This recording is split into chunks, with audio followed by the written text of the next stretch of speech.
A paz do Senhor Jesus Cristo para todos. Hoje, dando continuidade às lições do segundo trimestre, hoje, dia 21 de junho, tema: a Igreja eleita, redimida pelo sangue de Cristo e selada com o Espírito Santo da promessa. Hoje vamos ver a lição 12. A lição 12, a conduta do crente em relação à família. Estamos então, hoje, por terminar a penúltima lição do trimestre. Que Deus nos abençoe. Texto áureo. Está em Efésios 5, versículo 31.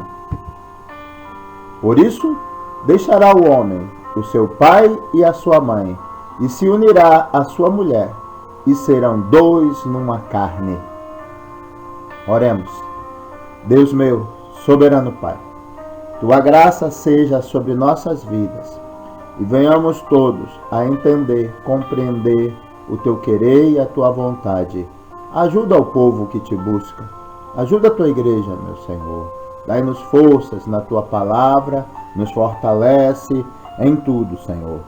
Que cresçamos nesta manhã em conhecimento e em graça, para a honra e glória do Teu nome. No nome de Jesus Cristo. Amém. A verdade prática. Deus estabeleceu o casamento monogâmico, heterossexual e indissolúvel, isto é, a instituição da família para a glória do nome dEle. Aleluia, glória a Deus. Hoje vamos estudar um assunto polêmico na sociedade e trata do casamento. Vamos estudar sobre a família, o que é a família em Deus, e você seja abençoado no nome de Jesus Cristo. Na Bíblia, o relacionamento familiar é um projeto divino que pressupõe o matrimônio monogâmico, heterossexual e indissolúvel. Esse modelo a gente encontra em Mateus, no capítulo 19, no versículos de 4 a 6. No modelo divino, os membros da família são iguais, porém, cada um desempenha papéis diferentes. Nesta lição, veremos a conduta requerida por Deus para a família cristã. Aleluia. Então, o inimigo, ele trabalha para destruir os projetos de Deus, que sempre são bons para nossas vidas, para que assim, em nós, a gente veja o lado oposto do que Deus quer. E assim, juntamente com o inimigo de nossas almas, nós afrontamos ao nosso Deus. E a gente vê que Deus, ele cria protótipos de instituições. E uma das instituições que Deus criou aqui na terra, que simboliza algo que a gente também tem que ter com ele, é o casamento. Lembrando aquela palavra no Salmo 91, aquele que habitar no esconderijo do Altíssimo. Esse habitar, ele está ligado a casar. E a gente sabe que quem casa, quer casa. Então o nosso Deus, ele tem algo especial com essa instituição chamada matrimônio. Então, louvado seja o nome do Senhor. Leitura diária, Gênesis 2, versículo 24. Portanto, deixará o varão o seu pai e a sua mãe, e apegar-se-á à sua mulher, e serão ambos uma carne.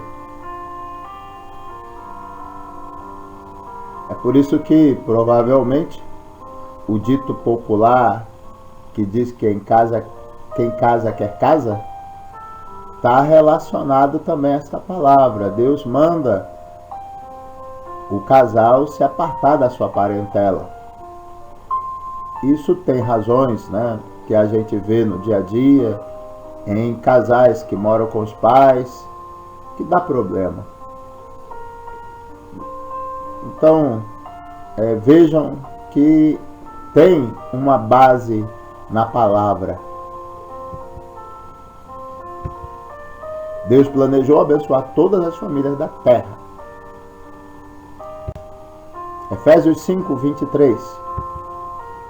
Porque o marido é a cabeça da mulher, como também Cristo é a cabeça da igreja, sendo Ele próprio o Salvador do corpo. É interessante como Deus, Ele dá funções definidas para aquilo que Ele cria. Isso vale na natureza, isso vale também nas nossas vidas. E tudo tem uma razão de ser. E não é que algo é melhor que o outro, mas Deus define para que não dê problemas. Então o marido é a cabeça do lar, assim como Cristo é a cabeça da igreja. Efésios 5, 25. Vós maridos, amai vossa mulher, como também Cristo amou a igreja, e a si mesmo, e se entregou por ela. Veja a comparação que o Senhor faz aqui em Efésios 5, do casamento com o relacionamento dele com a igreja. Veja então a importância que o nosso Senhor, Ele dá para esta instituição, o casamento. E se Ele entregou a sua vida, o marido também tem que entregar, se necessário for, sua vida pela sua família, pela sua esposa, e respeitar, consequentemente, a esposa e os filhos. Então o marido deve amar a esposa de forma incondicional. Gálatas 5,13. Porque vós, irmãos, fostes chamados à liberdade. Não useis então da liberdade para dar ocasião à carne, mas servi-vos uns aos outros pela caridade. Ou, como em algumas traduções, pelo amor. O cristão desfruta da liberdade em Cristo e não está sujeito à escravidão. É uma palavra que a gente tem que sempre lembrar, que norteia os nossos relacionamentos, e a gente tem que ter este conceito em nosso coração. Fomos chamados para a liberdade.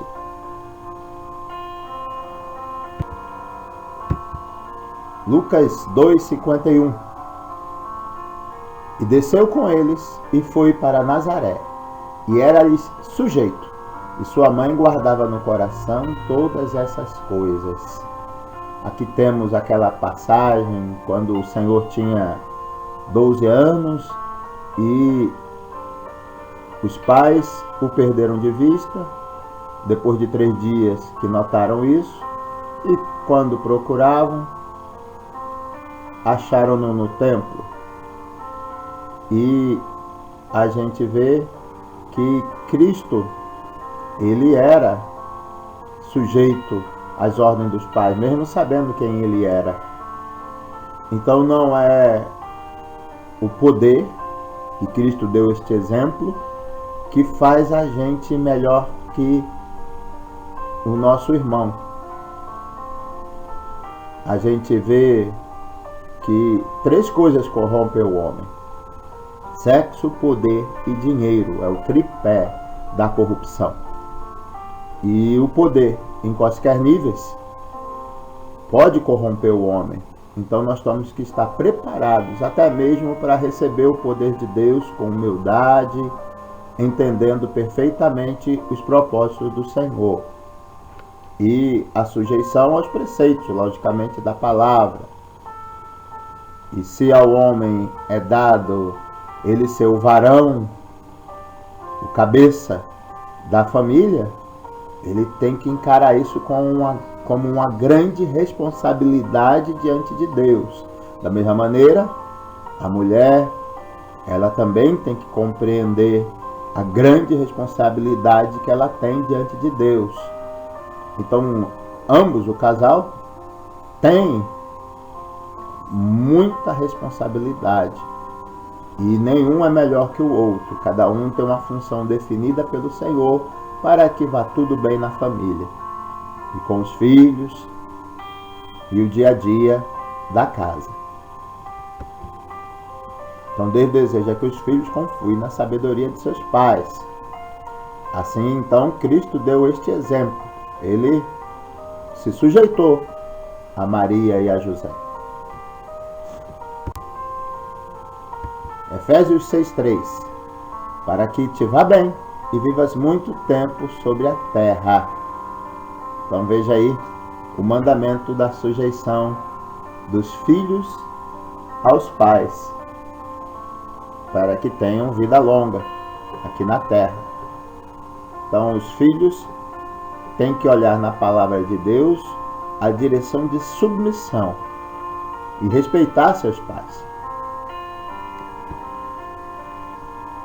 Então, aos filhos que obedecem e honram seus pais, uma dupla promessa é assegurada. Aleluia.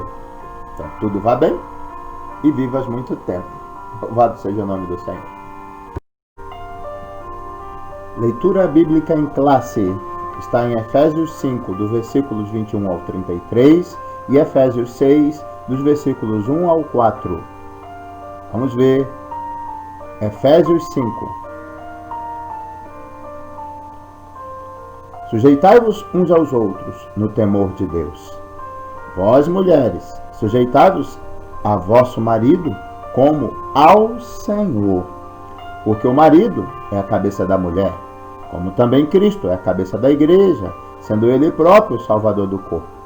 De sorte que, assim como a igreja está sujeita a Cristo, assim também as mulheres sejam em tudo sujeitas ao seu marido.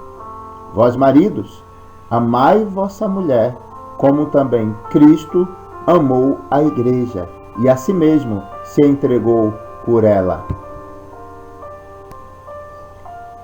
para a santificar, purificando-a com a lavagem da água pela palavra, para apresentar a si mesma igreja gloriosa, sem mácula, sem ruga, nem coisa semelhante, mas santa e irrepreensível. Assim, devem os maridos amar a sua própria mulher, como a seu próprio corpo. Quem ama a sua mulher, ama-se a si mesmo. Porque nunca ninguém aborreceu a sua própria carne, antes a alimenta e sustenta, como também o Senhor a igreja. Porque somos membros do seu corpo. Por isso, deixará o homem seu pai e sua mãe, e se unirá à sua mulher, e serão dois numa carne. Grande é este mistério. Digo-o, porém, a respeito de Cristo e da igreja. Assim também vós, cada um em particular, ame a sua própria mulher como a si mesmo, e a mulher reverencie o marido. Glória a Deus. Efésios 6. Vós, filhos, sede obedientes a vossos pais no Senhor, porque isto é justo. Honra teu pai e tua mãe, que é o primeiro mandamento com promessa, para que te vá bem e vivas muito tempo sobre a terra. E vós, pais, não provoqueis a ira a vossos filhos, mas criai-os na doutrina e admoestação do Senhor. Percebam que o nosso Deus, aqui, ele dá uma direção à família, primeiramente ao casal, ao marido e à mulher, para ambos se respeitarem, cada um entendendo sua posição dentro da família, e em seguida aqui uma direção aos filhos, para que sejam obedientes aos seus pais, todavia, de acordo com o mandamento para honrar pai e mãe, e a promessa de tudo bem e viver muito.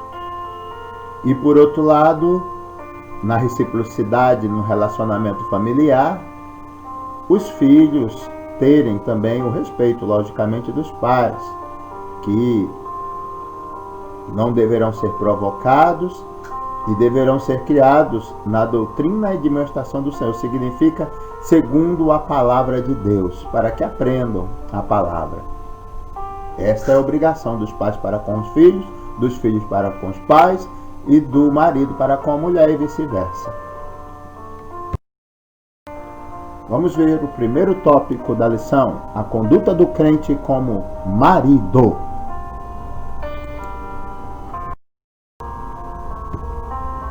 No capítulo 5, Paulo enaltece o matrimônio e o eleva ao mais alto patamar ao comparar o marido a Cristo e a esposa à igreja. Neste tópico, estudaremos a analogia referente ao marido. Primeiro item, o papel do marido como líder da família. Na Bíblia, a ordem de autoridade é observada do seguinte modo: Deus é a cabeça de Cristo, Cristo é a cabeça do homem e o homem é a cabeça da mulher. 1 Coríntios 11, versículo 3. A relação dentro do lar é explicada na frase: o marido é a cabeça da mulher, como também Cristo é a cabeça da igreja. Ela mostra o modelo de relacionamento do casamento cristão. Isto é, o marido deve liderar a sua casa, do mesmo modo como Cristo lidera a igreja, visando o seu absoluto bem-estar. Aleluia, glória a Deus. Aqui é necessário ressaltar uma questão importante. O movimento feminista, com viés neomarxista, considera esse modelo de família como um sistema opressor do homem contra a mulher. Ao contrário desse falacioso discurso, nas Escrituras, o modelo cristão está fundado no amor e no respeito mútuo. João 13, versículo 34 e 35. Muito importante para os homens e as mulheres entenderem bem qual o seu papel dentro da família. E aqui, neste tópico, a gente estuda o papel do marido, não como uma pessoa opressora que tem poder sobre a mulher, mas como alguém que tem uma missão da parte de Deus e que deve zelar pelo bem-estar da sua mulher, dos seus filhos. Por isso, Deus nomeou o homem, o marido, como cabeça.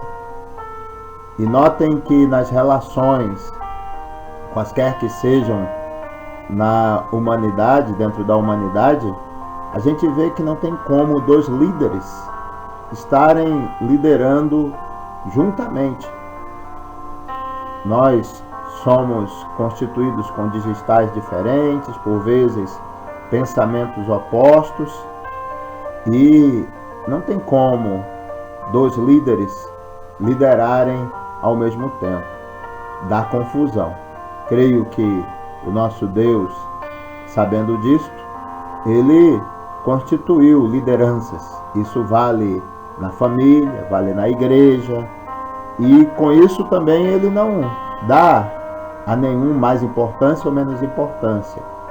Simplesmente define funções. E a partir daí, o respeito mútuo deve prevalecer, seja dentro da família, seja dentro da igreja, seja em qualquer instituição. Façamos tudo como para Cristo. Assim é a ordem do Senhor. Isso vale em todos os sentidos. Relacionamento de patrões e empregados, marido, mulher, pais e filhos. Assim deve ser. Mas a gente sabe que o mundo jaz no maligno, portanto, doutrinas, direções opostas à vontade de Deus são criadas, e a gente tem que vigiar para que não tomemos a mentira como verdade e a verdade como mentira. Item 2. O amor como elemento primordial. O marido, além de liderar, deve também amar a sua esposa, assim como Cristo amou a igreja. Isso implica a prática de sacrifício, como diz as Escrituras. Cristo amou a igreja e a si mesmo se entregou por ela. O amor de Cristo para com a igreja foi altruísta e incondicional. Assim, a igreja foi atraída para Cristo por meio do amor, e não por ameaças ou imposição autoritária. Desse modo, os maridos devem também manter a união e a harmonia conjugal por meio do exercício do amor. Em todos os pontos desta forma, a gente entende que o amor deve prevalecer. Todos temos uma missão definida, uma função definida, mas não façamos nada por obrigação, mas sim por amor. Terceiro item, o cuidado do marido à esposa. A Escritura enfatiza que a esposa é a parte do marido, ou melhor, é parte do marido ao declarar: quem ama a sua mulher, ama a si mesmo. Acrescenta ainda que toda pessoa mentalmente saudável cuida do próprio corpo, o que indica que o marido deve dar atenção à sua mulher do mesmo modo que atenta para consigo mesmo. Isso implica proteger a esposa, prover-lhe uma vida digna. Essas ações de cuidado não se limitam apenas às provisões materiais, mas igualmente ao afeto, à consideração e à honra, dentre outros. Tal demonstração de amor deve ser sincera, tanto em público quanto em particular, de modo permanente, enquanto ambos viverem. Mateus 19,6, Colossenses 3,19. E assim também é a declaração de Cristo para conosco. Em toda a nossa vida, Ele nos ama, cuida de nós, assim o marido deve fazer com a esposa. Sintetizando aqui o tópico, ao marido, Deus delegou a liderança do lar e o dever de amar sua esposa com verdadeiro altruísmo. Glória a Deus. Então, com verdadeiro amor, com cuidado, com zelo, não por obrigação, mas voluntariosamente ou voluntariamente, com dedicação. Vamos ao nosso segundo tópico, a conduta da crente como esposa.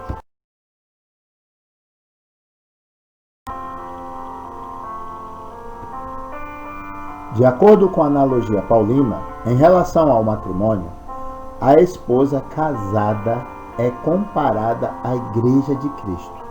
Neste ponto, veremos a conduta requerida da esposa cristã. Primeiro item, o conceito de submissão cristã. Muitos não entendem o que é submissão e confundem a submissão bíblica como escravidão. Vamos ver o que significa. As Escrituras ensinam a sujeição de uns aos outros no temor de Deus. Efésios 5:21. Nessa perspectiva, alguns exemplos de submissão são apresentados: das esposas aos seus maridos, Efésios 5:22, dos filhos aos seus pais, Efésios 6:1, dos servos aos seus senhores, Efésios 6:5. No caso das esposas, a submissão deve ser assim como a igreja está sujeita a Cristo, Efésios 5, versículo 24. Portanto, aqui não se trata de uma sujeição irracional ao domínio de alguém, mas voluntária e de grata aceitação do amor e do cuidado do marido. Por isso, nada há de depreciativo nessa conduta, pois retrata o alto nível de relacionamento entre Cristo e a sua amada igreja. Amém? Entenderam bem o conceito de sujeição cristã, submissão cristã?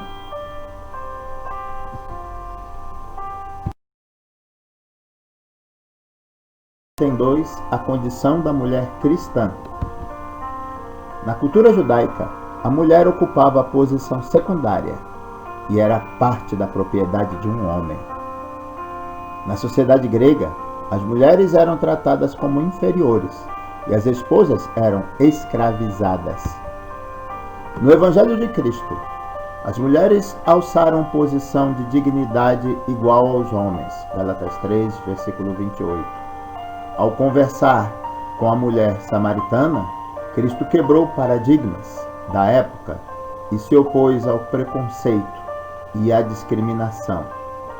Portanto, a mulher cristã desfruta de plena liberdade em Cristo e não está sujeita a nenhum sistema de escravidão. Gálatas 5:13. Glória a Deus por isso. Então, na verdade, o Evangelho, ele criou condições para a mulher ser tratada com mais humanidade e deu a ela uma certa liberdade que nos tempos onde esse povo viveu não existia. Então, glória ao nosso Senhor Jesus Cristo, que fez uma verdadeira revolução na sociedade.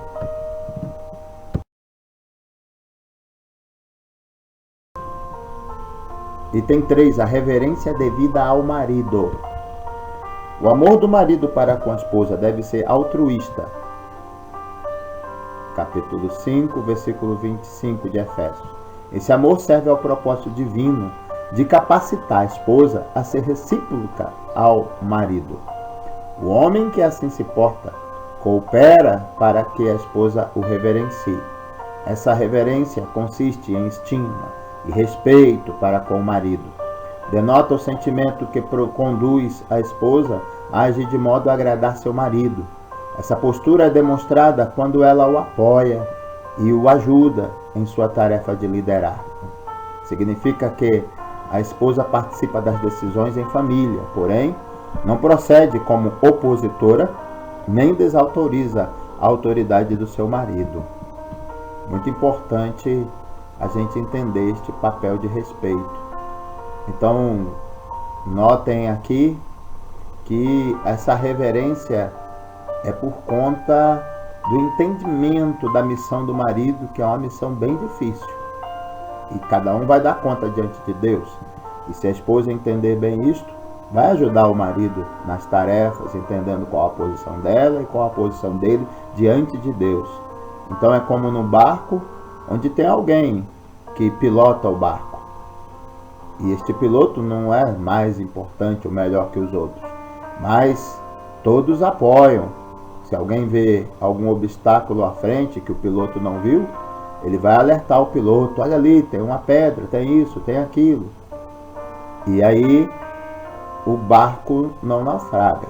Assim é o entendimento dentro da família, o papel do filho, o papel da esposa, o papel do esposo, e todos se respeitam e uns ajudam aos outros. E uns se sujeitam aos outros no papel que cada um tem. Resumo do tópico: a esposa Deus delegou a tarefa de respeitar a autoridade do lar conferida a seu marido. Glória a Deus. Vamos ao terceiro item, ao terceiro tópico desta lição: a conduta do crente como filho.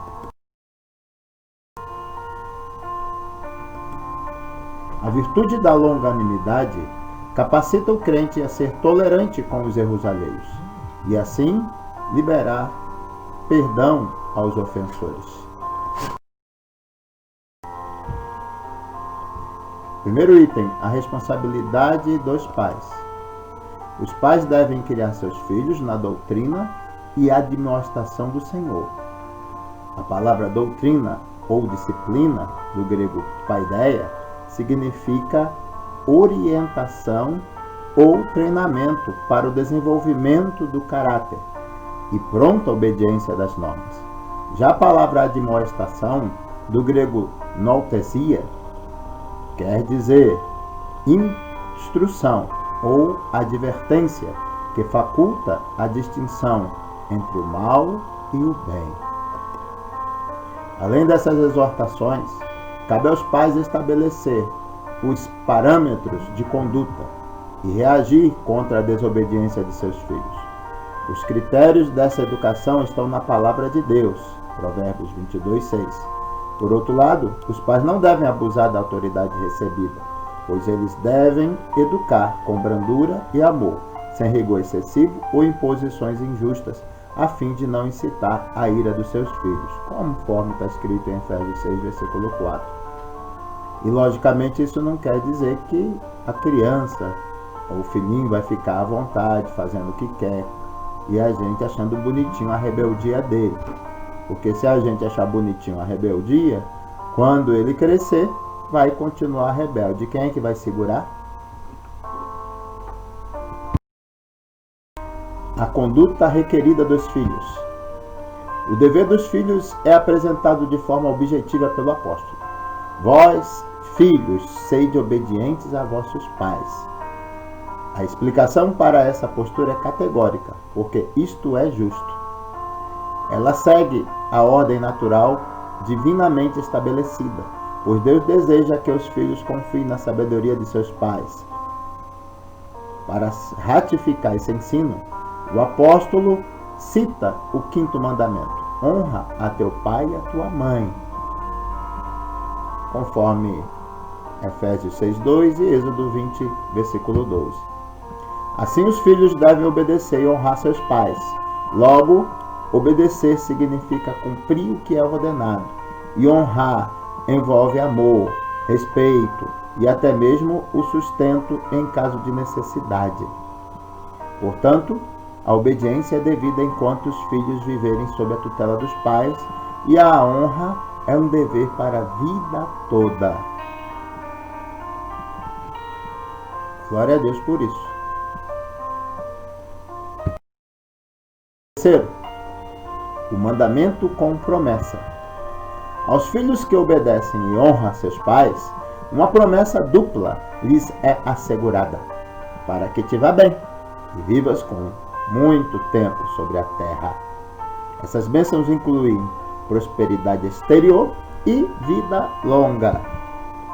Então, os filhos querem ser prósperos, honrem seus pais, obedeçam seus pais. Embora as dádivas espirituais estejam implícitas, a ênfase recai sobre os benefícios materiais. Significa que, ao obedecer e honrar seus pais, os filhos submetem-se ao arbítrio de Deus, que, segundo o beneplácito da sua vontade, os recompensa com benesses especiais. Glória a Deus. Então, os filhos, se quiserem verdadeiramente sucesso na vida, como alguns buscam, se quiserem a prosperidade deste mundo, que obedeçam seus pais, que Deus garante o resto.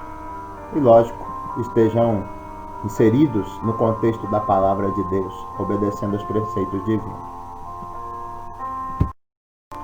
Resumindo o tópico, aos pais Deus delegou a responsabilidade de educar, e aos filhos o dever de obedecer e honrá-los. Chegamos então à nossa conclusão. No modelo divino, todos os membros da família cumprem deveres específicos. O marido tem o dever de liderar e amar a sua esposa. A esposa, o dever de submeter-se e respeitar a liderança de seu marido. Aos pais, o dever de educar seus filhos, segundo as Escrituras. Aos filhos, o dever de obedecer e honrar seus pais. Assim, o amor, o respeito mútuo e a prosperidade fazem parte da família que se porta conforme Deus planejou. Glória a Deus. Espero que você tenha entendido bem o papel de todos os membros da família que é em Deus, ou seja, no Senhor, por causa de Deus, não por causa do homem. Vamos então sedimentar nossos conhecimentos com algumas perguntas. Qual é a ordem de autoridade observada na Bíblia? Essa é fácil, né? Na Bíblia, a ordem de autoridade é observada do seguinte modo: Deus é a cabeça de Cristo, Cristo é a cabeça do homem e o homem é a cabeça da mulher. 1 Coríntios 11, 3. Como foi o amor de Cristo pela igreja? Eita, essa é muito fácil. O amor de Cristo para com a igreja foi altruísta e incondicional. O que as Escrituras ensinam a respeito da sujeição? As Escrituras ensinam a sujeição de uns aos outros no temor de Deus. Ou seja, não é escravidão. A gente se sujeita um ao outro no Senhor, para a honra e glória de Deus, e obedecendo ao querer dele. O que Cristo fez ao conversar com a mulher samaritana?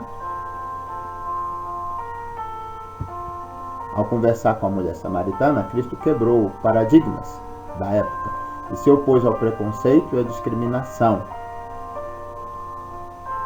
Lá em João, no capítulo 4, tem esse episódio da mulher samaritana. Muito interessante. A mulher antes tinha um papel de escrava, os homens não podiam ficar dando muita conversinha para elas, e de tal maneira que elas desempenhavam um papel bem secundário. E Cristo, ele quebrou esse paradigma ao conversar com a mulher e respondendo a ela de igual para igual. Como os pais devem criar seus filhos? Os pais devem criar seus filhos na doutrina e admoestação do Senhor. E lembrando que a doutrina, ela está restrita ao conhecimento de Deus, a palavra de Deus que deve ser ensinada. E os filhos não devem ficar à vontade, em rebeldia para com os pais, e devem ser ensinados e admoestados como tal, sendo que no que não podemos é maltratá-los.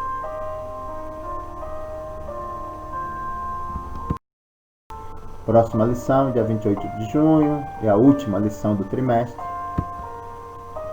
A batalha espiritual e as armas do crente. Que a graça do nosso Senhor e amado Salvador Jesus Cristo, o amor de Deus e as eternas consolações do Espírito Santo estejam conosco hoje e para todos sempre. Você diz? Amém. Que Jesus te abençoe poderosamente.